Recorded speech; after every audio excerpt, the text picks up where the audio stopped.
Right, we're going to melt some gold there. So, hopefully you can see there. I just thought I'm going to need some borax. Where's the borax? Here, it's under the bench. Good.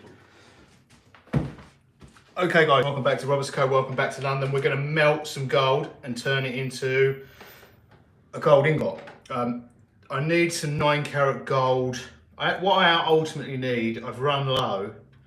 I've run that low. I need some 9 carat yellow gold 1mm diameter wire, which that's what we're gonna, this is the start of the process. So we're gonna melt, I've got gold grain. I've got some gold, which I know is, so this is like the end of pieces of wire where, say for instance, that is enough to make a ring. But if I had a little offcut, I keep that because I know what that is and it's not contaminated. It would be 9 carat gold, so we can remelt that. If any of this had flux on, it would go in the scrap pot. Or if I was unsure what metal it was, scrap pot. But we know exactly what this is. It's 9 carat we've made. It's just the ends and the odds, literally the odds and ends of jobs. So I put that in our not our scrap pot, in our bag of 9 carat melting. But then this is fresh metal. This is responsibly sourced, 100% recycled actually, 9 carat yellow gold grain. That's how we buy alloys. The other way to do this would be to alloy it ourselves.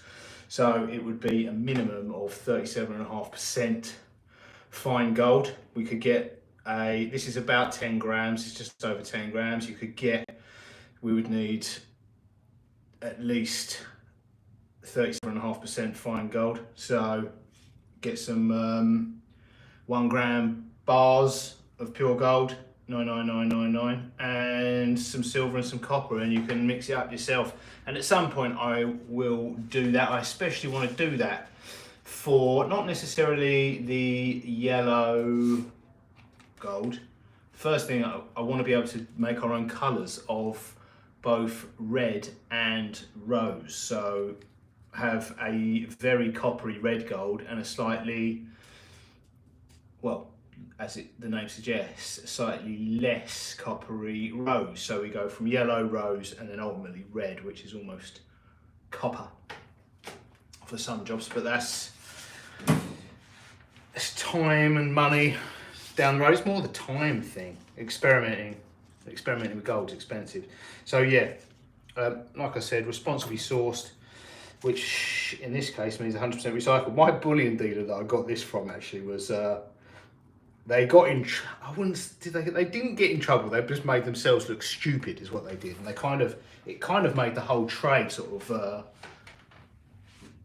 I think, rethink and take more seriously the whole thing of responsible sourcing, certification. Basically what happened is there was like a TV expose, an undercover expose. It didn't actually expose anything bad, really, just them kind of mocking the, and I'm going back a lot, this might have been 20 years ago.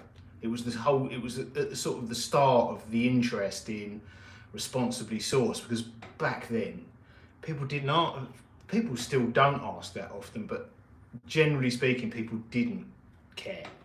And people were starting to ask, there was the whole thing with fur, I think, at the time, and then the next thing I think what people were really looking for is a target. They sort of targeted the fur trade, and then they were looking at diamonds, and the diamond industry sorted itself out, and then they started looking at metals. And basically, they'd been recycling the gold for a very long time. Like they'd actually, it almost ticked all the boxes apart from certification. This is my understanding of it, and this is from 20 years ago. But basically, what they were doing is the stuff ticked all the boxes. The metal they were selling wasn't from war zones, and like they were recycling it. It was already above ground, and they were buying it from not just the jewellery trade, but industry and dental trade. They were pretty much recycling every bit that they so the bullion dealer's job, they will buy scrap from dentists, and dental laboratories, hospitals, industry, electronics industry. It comes from loads of different sources, and and obviously the jewellery trade and pawnbrokers. So they were buying, there was enough above ground, they were buying it, and what the bullion dealer does, they'll buy second-hand jewellery, but they then refine it into its component parts. So they'll take 9 carat and they will use a series of chemicals and processes to put it back into its fine gold, silver, copper, and whatever else comes out. They'll separate it out, but then what they do is they will then take the fine gold, the silver, and they'll remix it into stuff they can sell back to me. So they pay, let's just say for argument's sake, the whatever metal it is, the spot price is £1. They will buy it for sort of 20%. They'll pay 80p for the scrap, and then they'll sell it back. Instead of selling it at the spot, which is about like, to buy this, I pay slightly over the spot. So for them doing the work, I'd say pay £1.20. So their spread's quite, the person selling it doesn't take that big a hit, and we don't take that big a hit buying it, but their spread is obviously the 2 hits, and that's how they make their money. And but it's a, you know, it's a job. It's a, I don't want to be buying scrap and cleaning it up and da. So it's a certain, you know, it's a job I'm prepared to. A service I'm prepared to pay for. But anyway, they were pretty much recycling it, but they didn't have the certification to go with it. That wasn't, because it hadn't really been an issue beforehand. But what they were doing is they would take the same product and charge a premium for it if you wanted if you wanted just the stamp of approval saying it was certified, but it was the same thing. And they were kind of, but what they got caught out doing is the salesman basically laughing about it. If he'd just taken it seriously, so that, like, he could, if it had been explained different, if he'd known they were filming, he said, look, you know, the certification adds value, so we add a price, and but they weren't. They were just taking the mickey out of what they perceived as suckers buying the same stuff for a premium, and yeah. It didn't go well. It didn't go down well, but ultimately, what it ultimately did was prove that, I've just moved the camera. Although they kind of looked like unscrupulous salesmen, the outcome of it was they were actually, the metal was responsibly sourced. They were just taking the mickey with pricing to jewellers within the trade. So yeah, kind of just mugging off their customers, really. It's not a good look. I can't remember, I think that might have been before, I think that was before they were bought by, they're now owned by Germans. I think it was before they were bought by Germans. Right, what we're doing, so yeah, the short story is we're using responsibly sourced 100% recycled gold.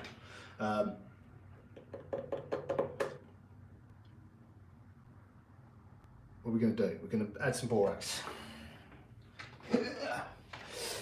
What I did with the last one, and there's a previous live stream of this where I actually melted it. This is a graphite ingot mould. I actually melted the last one straight in the graphite ingot mould, which if I was using just pure metal, you can get away with. You can do.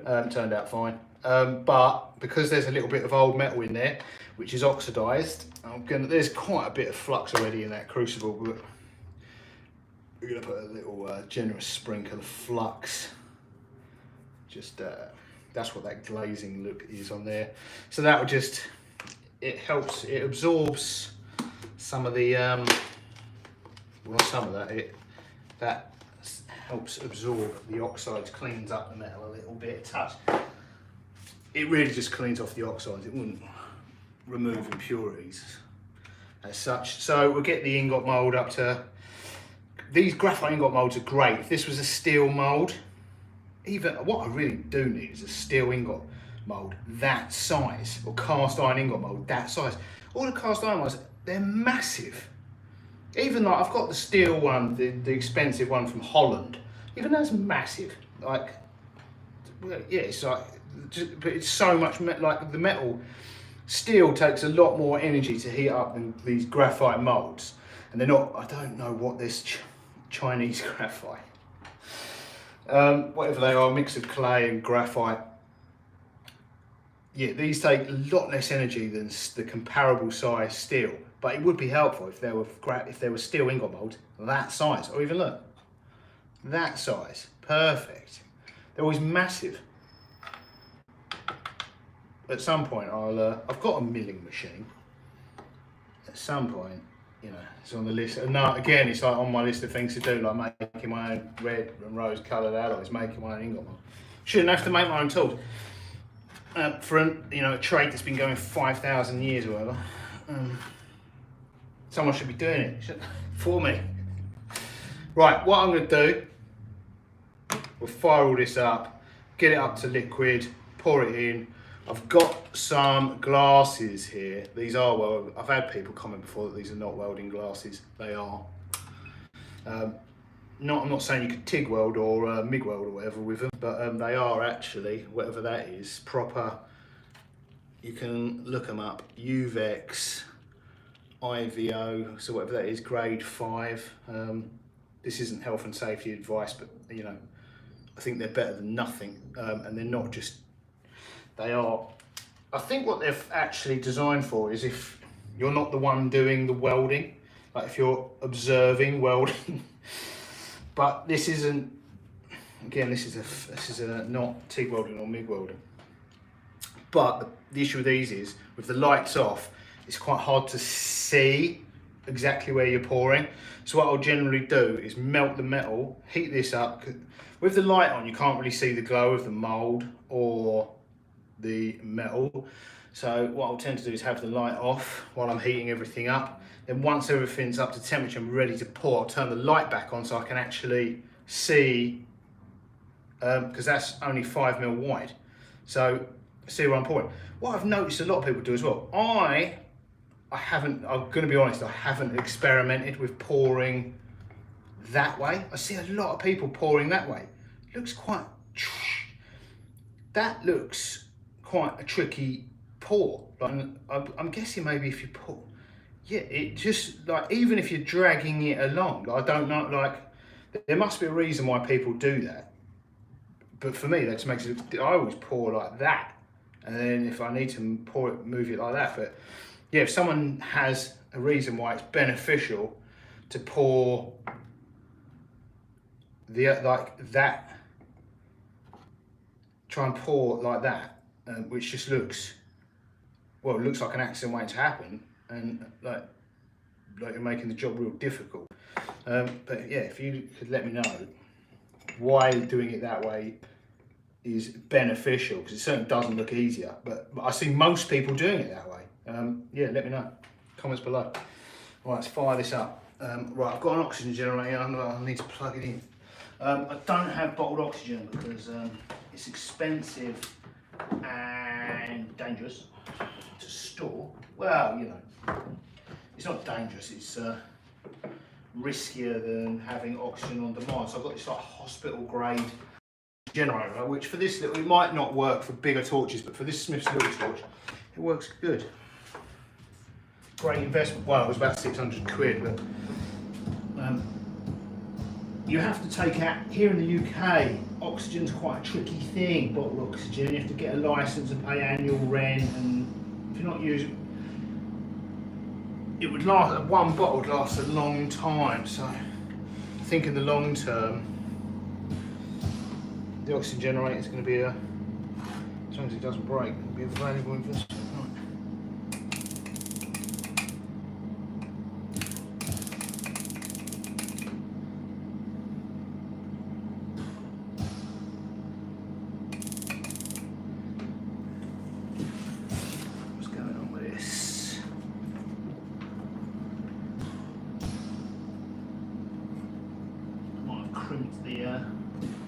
Moved all this around the other day, so we might have a little see if that's working. That's it.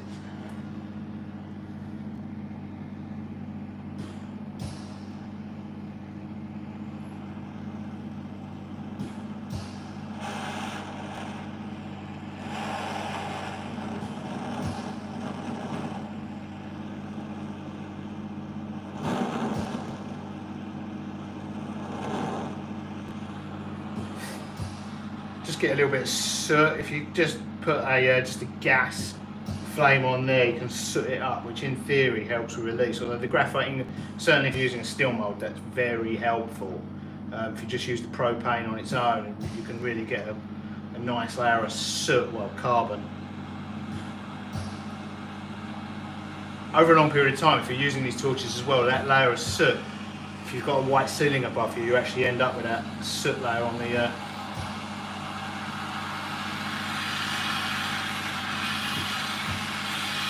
above the bench.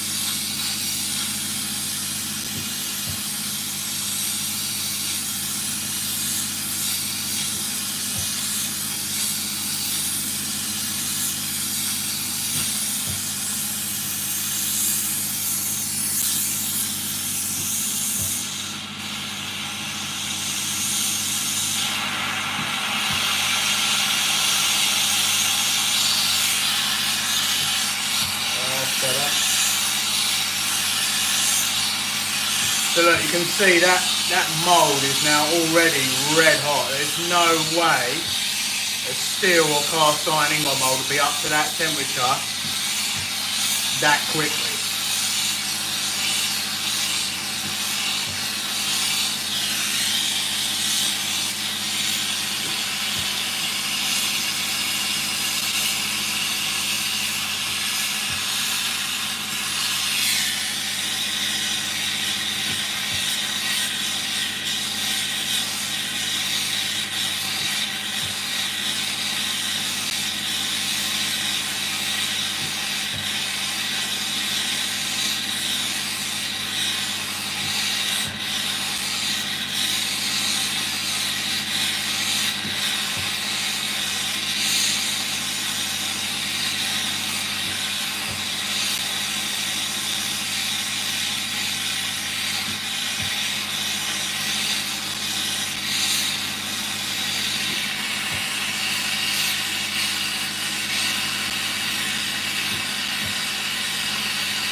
Right, it's just starting to melt now.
Right, let's get ready to pour this. Get a little bit more heat into the ingot mould.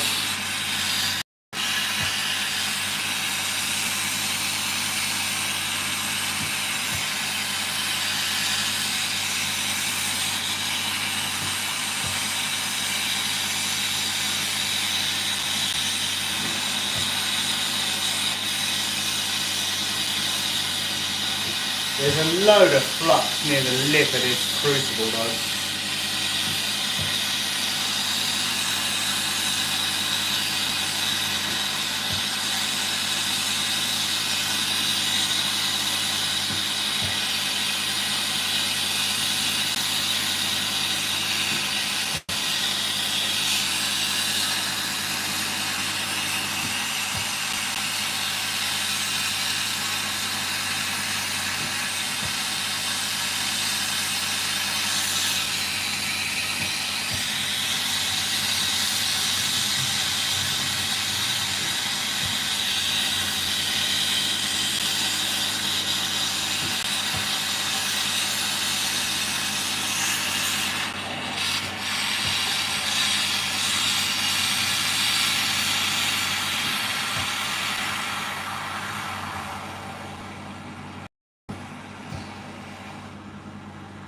Right, I just like to let it solidify under a sort of reducing. Is that a reducing flame or I think it's a reducing flame where it's all gas, isn't it?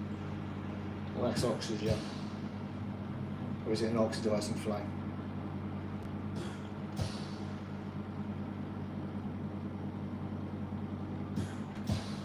Reducing, I'm going to go with. This is a great job to do in winter when it's freezing cold, especially in this big old Victorian building. Right now it's the end of June if you're watching this in the future, and this is not so much fun. Sweating.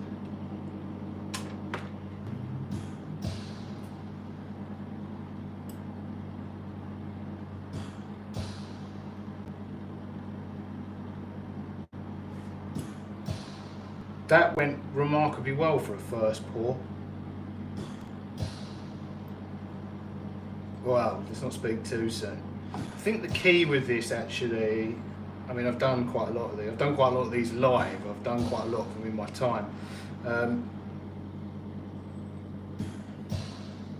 What I think it takes a little bit of patience, because although it gets up to melting temperature real quick, it's not so much getting beyond the melting, like there's the liquid temperature, like it will liquefy.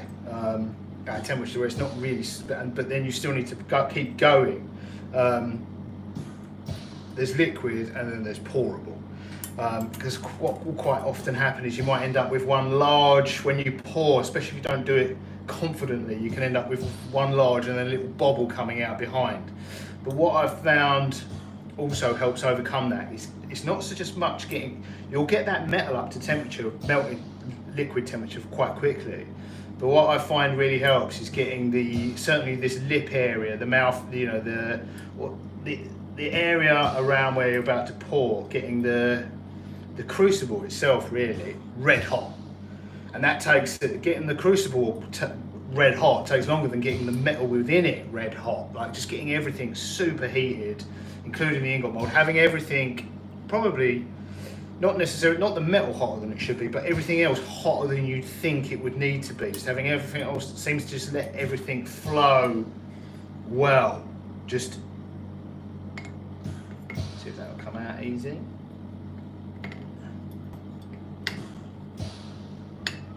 No, oh yeah. There we go.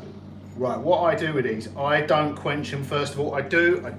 I never, I've got to a point now, you can watch my videos about silver. I don't quench silver anymore, I used to, didn't work. When I'm making ingots. I still, to some extent, when I'm making jewellery out of wire and stuff, I'm in the habit of throwing it in the pickle when it's still, I wouldn't say quenching it, but you know, when it's still hot, you get the sizzle. But quenching silver causes problems. Quenching gold, as long as it's not too hot, does it. But I still let it cool down a bit. But what I do with this, I'll let this air cool. it looks good, not too much flux on the top of it. Couple of little spots there, but I think they'll be okay. A couple of little surface air bubbles there, just too tiny, you know, microscopic, but I wouldn't call that porosity. Oh, there's another one there as well. We'll see, we'll see. No cause for concern. Definitely doesn't look like it needs redoing. Quite often I will redo. Sometimes I've done them, even live, I've done them 3 times. That looks good for a first go. So the next stage with that, which I'm not going to do, I'm going to let that air cool properly, and then what I will actually do is anneal it, so get it up to less than red hot, almost straw red. Let it come off so that there's no real, even without the lights on, no redness in it, and I'll quench it in water. But I'm just quite cautious not to put the things in too hot because it causes problems. But yeah, with gold I think you do need to rapidly cool it. Silver you definitely don't. So yeah, I will quench, once they're cooled, quench it. The next stage after that, which you probably won't see, will be peening, which is basically getting a hammer, a crossing hammer, steel block, and just going at it, lots and lots of small hammer blows, which will extend it in length, reduce it in thickness and extend it in length. You only can go down, it will only go down, that's probably about 5 or 6 mil by 7 or 8 mil rectangular, and it will only go down about 0.4 of a mil with each pass of the hammer. Then you have to anneal it and go again, and I might do that 5 or 6 times before we go to the rolling mill. So it will be peening, then rolling, and it's not until the rolling process where any problems will. There's no problems with that at the minute, but if there's gonna be porosity or cracking, it will be revealed when you start rolling. And it's not even at the initial stages. The initial stages of rolling, you're really turning it into an octagonal shape. And it's not until it's fully octagonal when you're actually starting to significantly reduce it on each pass. And again, I'll probably only do 0.4, 0.5 at a time. It's not until you're significantly reshaping it that any issues in terms of porosity and cracking will show. And if they do, I've learned, even though it's very frustrating, just to cut your losses, melt and go again, because otherwise you're just fighting fires every roll you're going through, and the results are mostly usable metal, but just a large percentage of unusable metal, which we want. This will be about a metre. I think this will be about a metre. Yeah, it'll be about a metre of 1 mil gold, 1 mil 9 carat wire. It kind of pushes the limits of our draw bench. But yeah, that is the start of the process of 1 mil. That can go off. Turn the oxygen generator off. That's the start of the process of making 1mm gold wire. But it's the start of the process regardless of what dimension and size wire we're making. That's the same as making gold ingot. Right, I'll see you next one. Toodles.